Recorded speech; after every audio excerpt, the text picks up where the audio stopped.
Installation হয়ে গেছে, ধরে নিলাম। আমার মডেল তো আবার কানেকশন হচ্ছে না, এটা বাদ দেন, মডেল লাগবে না। তো এরপরে আমরা যদি কোনো এখানে পাবলিশ, আমি থিমটা চেঞ্জ করে দিচ্ছি। আমার একটা থিমে গেলাম, সেখানে মনের মতো একটা থিম বা কমন একটা টেমপ্লেট দিয়ে দিই। এর মধ্যে ভালো আচ্ছা এটাই দিলাম।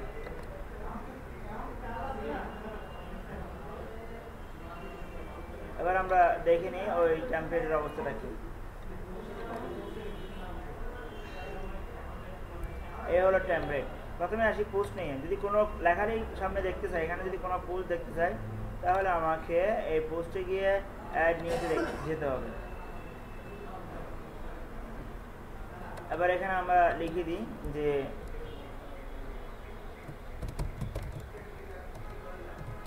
First post.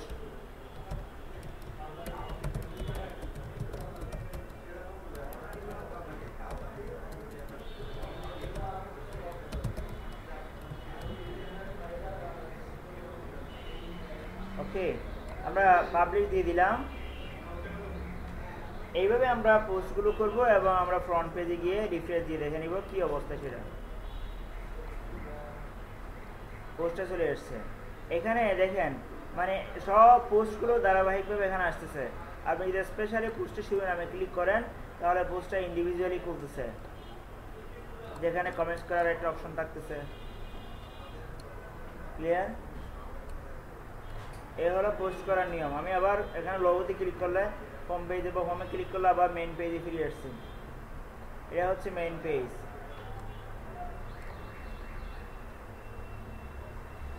এরপরে আসেন পেজের কথা। এই যে এখানে মেনুগুলো তৈরি করা হচ্ছে সেগুলো পেজ থেকে, গত ক্লাসে বলছিলাম। পেজে যাবো, অ্যাড নিতে গেলাম,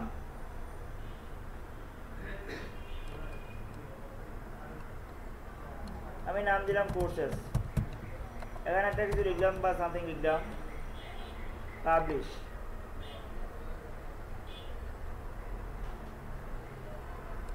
চলে আসছে,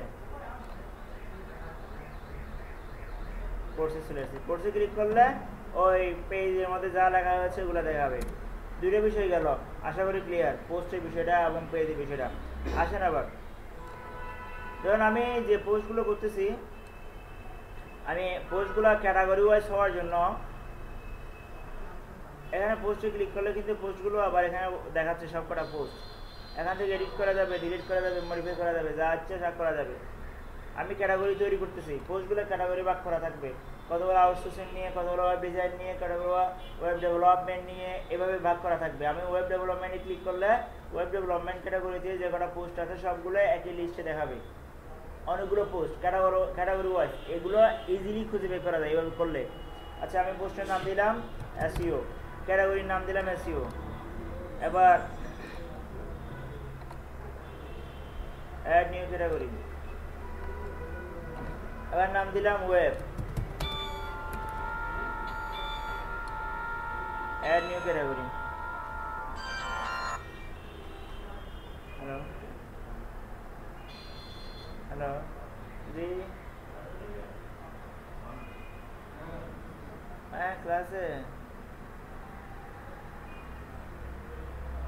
আসার কথা, সন্ধ্যার সময় এখন আসে নাই।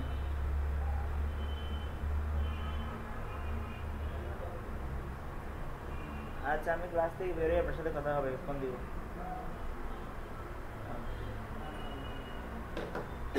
এটাও গেল। তাহলে এই যে এখন আমি যদি কোনো একটা নিউ পোস্ট করতে যাই, তাহলে আমার পোস্টটা কোন ক্যাটাগরিতে যাবে সেটা সিলেক্ট করতে পারবো। আমি লিখে দিলাম অন পেজ, সরি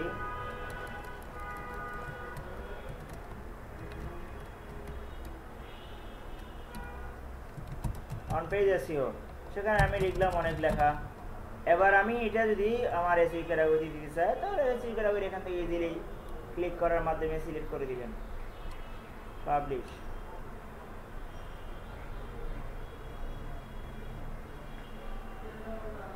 এবার আমি আরেকটা নতুন করে পোস্ট দিচ্ছি। এবার সেখানে লিখলাম পেজ এসইও।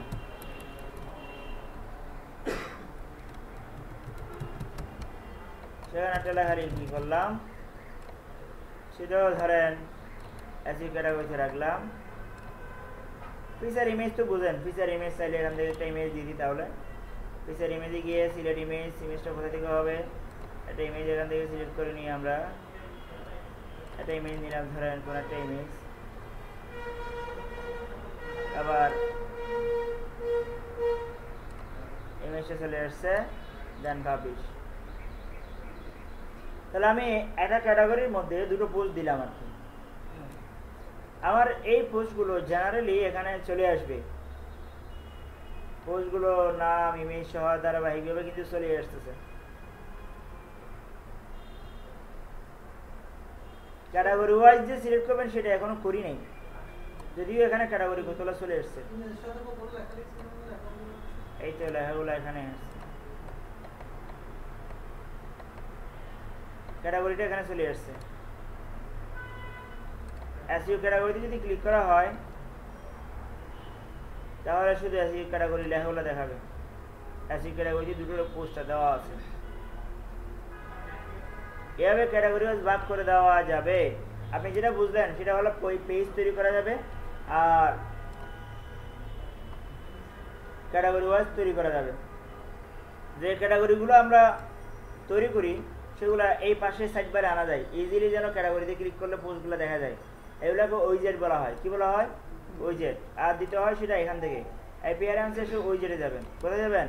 ওইজেট। এই এখানে দেখা গেছে মেইন সাইড বার, তার মানে এটাই বোঝানো হচ্ছে মেইন সাইড বার মানে পাশেরটা। এবার front page, first front page area উইজেট, second front page area উইজেট, এভাবে ভাগ ভাগ করা আছে। একটাতে ক্লিক করলে একটা লোকেশনে গিয়ে জমা হবে এগুলা।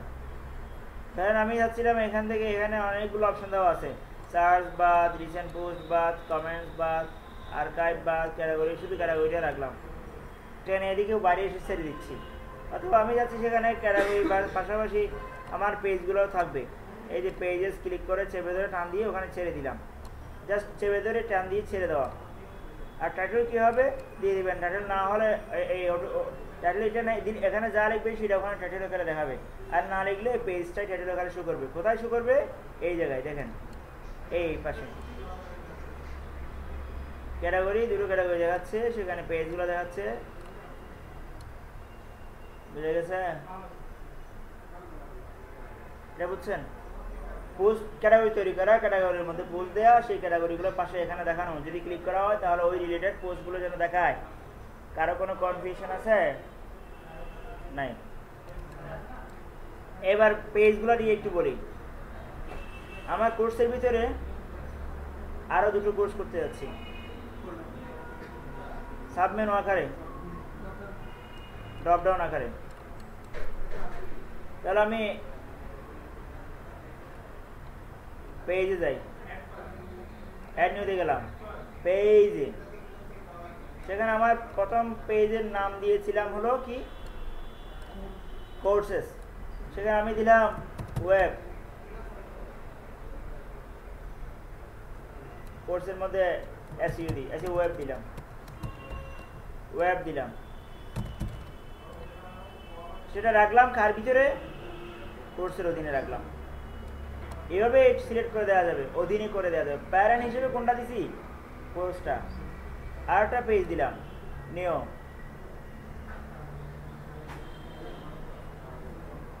আর সেখানে দিলাম একটু আর কি দিলাম, তাহলে এখানে এসইও দিলাম, প্যারেন্ট দিলাম, কোর্সেস, পাবলিশ। তাহলে এবার একটু দেখি এখানে কোনো ধরনের ইফেক্ট আসছে কিনা। দেখবেন পাশাপাশি চলে আসছে, পাশাপাশি আসে নাই, নিচে চলে আসছে। চলে কেন? এগুলো অধীনে করে দিছি, প্যারেন্ট হিসেবে কোর্স দেওয়া হয়েছে, আর এগুলো চাইল্ড হিসেবে কাজ করতেছে। তবে হ্যাঁ, ডিফল্ট আকারে এইভাবে আসে না, ডিফল্ট অবস্থায় এইভাবে আসে না। আর এই জন্য আমাদেরকে করতে হয়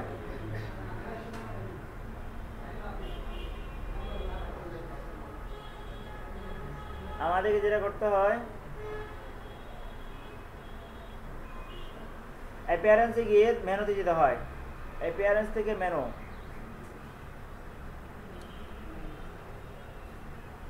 ওখানে বসুন না তাহলে এখান দিয়ে বোরহান বোরহানকে রেডি করে দিতে বলেন আগে আচ্ছা বোরহানকে রেডি করে দিতে বলেন না মেনুতে গেলাম দেখেন এখানে মেনুতে আসার পরে কোন একটা নাম দিবেন মেনুর নাম দিয়ে এখানে ক্রিয়েট মেনু দিবেন কি দিবেন ক্রিয়েট মেনু শেষ এটা প্রথম কাজ ওই যে উপরে মেনুগুলো যে আসতেছে এগুলো এমনি এমনি ভাগ্য ভালো চলে আসতেছে এটা কিন্তু প্রপার ওয়ে নয় এই জন্য আপনাকে প্রথমে মেনুতে এসে এখানে একটা মেনুর নাম দিয়ে যে কোনো একটা নাম দিয়ে আমি ধরুন এই মেনুর নাম দিলাম টপ মেনু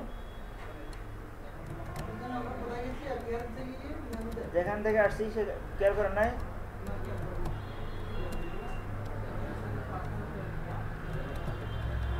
এই অ্যাপিয়ারেন্স থেকে মেনু এভাবে আসলাম মেনুটার নাম দিয়ে সেভ দিলাম তাহলে আমার একটা টপ মেনু নামে মেনু হলো এবার যাবেন হলো মেনু লোকেশনসে সেখান থেকে এই যে প্রাইমারি মেনু আগে করা আছে সেখানে আমি যেটা বানালাম এটা আমার বানানো এটা আগের ওদের করা এই প্রাইমারি মেনুর মধ্যে আমার টপ মেনুটাকে অ্যাড করে দিলাম শেষ অ্যাড হয়ে গেছে এবার আপনি আপনার কাজগুলো করেন যে আমার এখানে কি মেনু হবে হোম হবে কোর্স হবে তারপরে এখন একটু সেভ দিয়ে দেখেন তো রিফ্রেশ দিয়ে এখানে কি হবে আসছে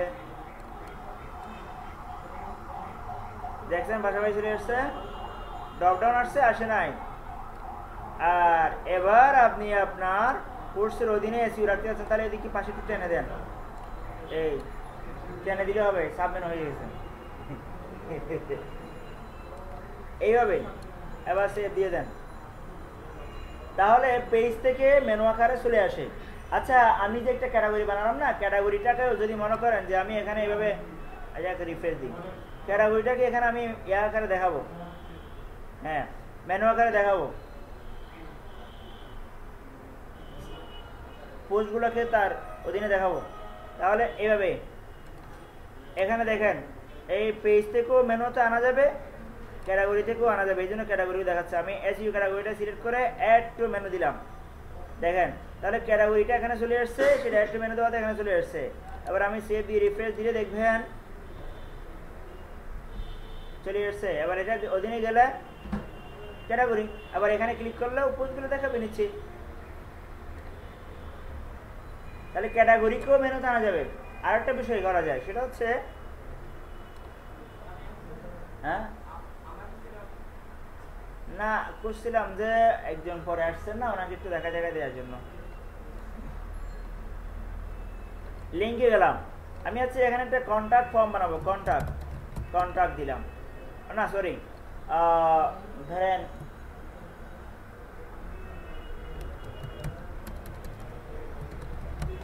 ট্রেনিং দিলাম এবার এখানে অ্যাড্রেস দিলাম www.beaconitb.com তাহলে এটা কি এক্সটার্নাল লিঙ্ক অ্যাড হবে কোথায় মেনুতে একটা ট্রেনিং নামে মেনু থাকবে ক্লিক করলে ও আমার বিজ্ঞানের ওয়েবসাইট খুলে যাবে এইভাবে এক্সটার্নাল লিঙ্কও মেনুর মধ্যে অ্যাড করে দেওয়া যাবে add to menu then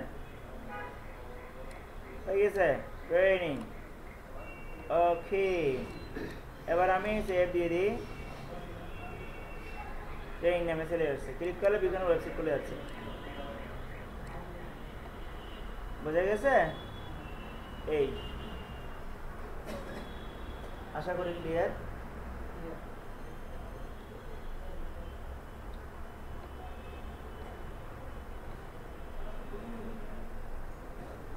next তাহলে আপনারা বুঝতেছেন এইগুলা আমরা মেনুতে অ্যাড করতে পারি মেনু সাব মেনু এগুলো করা যাবে আচ্ছা এটাও গেল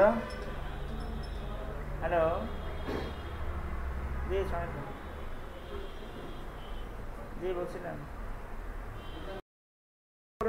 কত সহজ পোস্ট গেল পেজ গেল ওই যেটা তো বললামই এখানে বসা দিবেন ওখান থেকে বুঝলেন আগে এবার সেটিংগুলো নিয়ে একটু বলি সেটিং ধরেন আপনার ওয়েবসাইটের মধ্যে বর্তমানে টাইটেল আকার এটা আছে সেটা চেঞ্জ করতে পারবেন